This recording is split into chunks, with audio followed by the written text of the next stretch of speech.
Okay guys, here we are. We're back again. As promised, in this video we're going to be talking about actually creating some sketches inside of SolidWorks. In our last video we talked about just navigating the 3D space that you get here when you open a new part file. We learned all about our planes, which we show here. We learned about our middle mouse button that you use to toggle around in 3D space. And now it is time to actually put a sketch into this program. So the first thing to point out is that you need to select one of these planes to draw on if you want to create a sketch. So for me, I want to do it on the top plane, and that's because I want to give you guys an example about drawing off of the origin. We talked about the origin in our last video. It's the center of the world, and there it is, that little blue dot. It's where all the planes meet. It's very important in SolidWorks, at least for keeping your brain straight, to try to work around this origin so that you can keep yourself organized and your model will always be where you want it to be. So anyway, what we're going to be doing is using the tools that are up here in our sketch tab to build on our top plane. So we can just click on the top plane if we have it shown, and we'll get this little options box which has a sketch button. Clicking this button would start a sketch on that top plane. There's a bunch of different ways to do this. We can also go to the sketch tab, go to the sketch tool, hover over it, and it says creates a new sketch or edits an existing sketch. We can click on this button and it will open the sketch tool and ask us to pick a plane. Let's see how that works. Let's click sketch, and here we are. So SolidWorks has asked us a question now. If you want to create a sketch, please select a plane on which to create the sketch. But I want to do it a different way. The other way to start a sketch on a certain plane is to go to the design tree and to choose this plane you want to draw on in the design tree, right click on it, and there's a sketch button right there. Okay? There's also other fun buttons in here too, like normal too. We talked about that in our last video as well. Okay? So there's a couple of different ways to do it. If you have your plane shown, you can just click on the one you want to draw on and start a sketch. If you don't have your planes shown, if they're hidden like this, well then you can go to your design tree and you can open up a sketch from there, even with your planes hidden.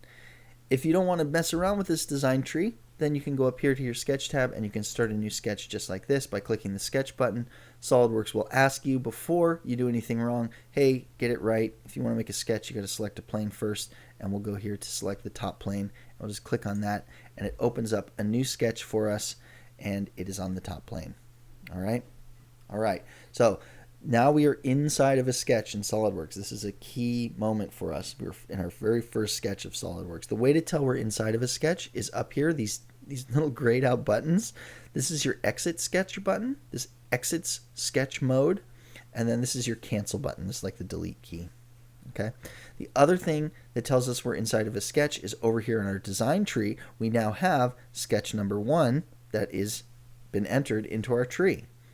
As I mentioned before, this is a parametric design program, so everything that you build is going to be collected inside of your design tree, and you're going to be able to edit the parameters of every sketch, every feature right here from your tree.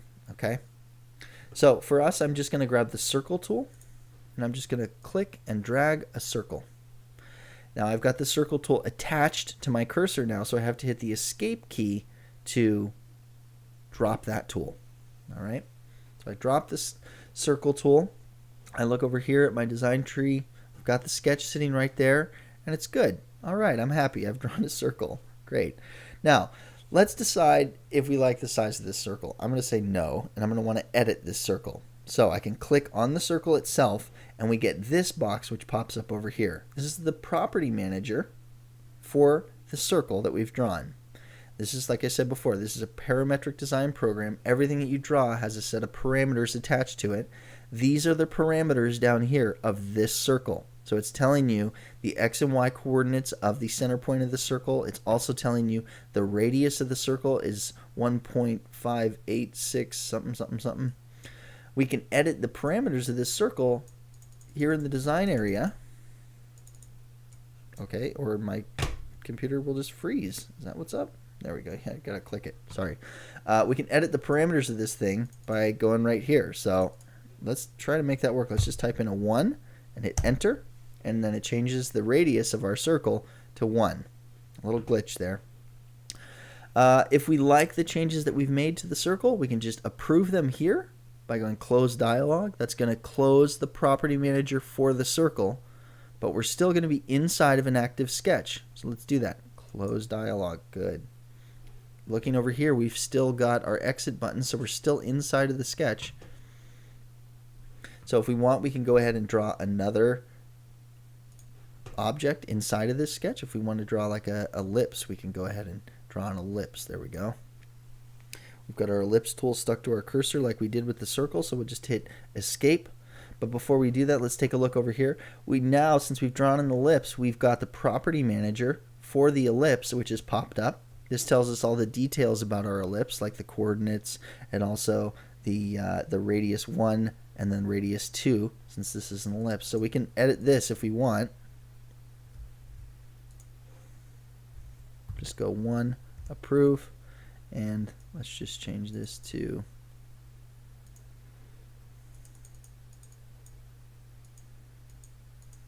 see how there's little up and down arrows here you can use to adjust the size of your ellipse to whatever you want it to be. There we go. All right. Once we're done changing the ellipse to what we want, we'll close that dialog box, click anywhere in space, and now here we are. We've drawn 2 different shapes inside of one sketch. We're still inside sketch mode. We can tell from up here we're inside of sketch 1 of part 3. And if we're happy with the work we've done, we can go ahead and exit out of here. All right, now there you go. So let's just use our middle mouse button to kind of fly around in 3D and kind of take a look at what we've got here. We've got these 2 sketches. They're ready to turn into 3D, which we're going to get to in a little while. But we just want to kind of get used to the concept of the fact that we've created our first sketch in SolidWorks. The other thing to do, now that we've done that, is go over here to our design tree and play around with the object that's been added to our design tree. All right, we can double click it and it will highlight the sketch that we've drawn. That comes in handy later on in life when you've got a million different sketches and you need to know, what does this one do, what does that one do?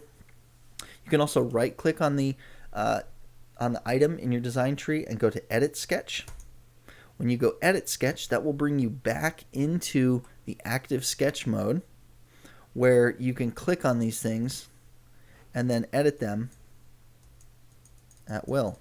So here we'll edit our ellipse a little bit and we'll edit the radius of our circle a little bit. Once you're happy with those edits, you can just exit the sketch. Your changes will be saved and you'll be good to go. Okay?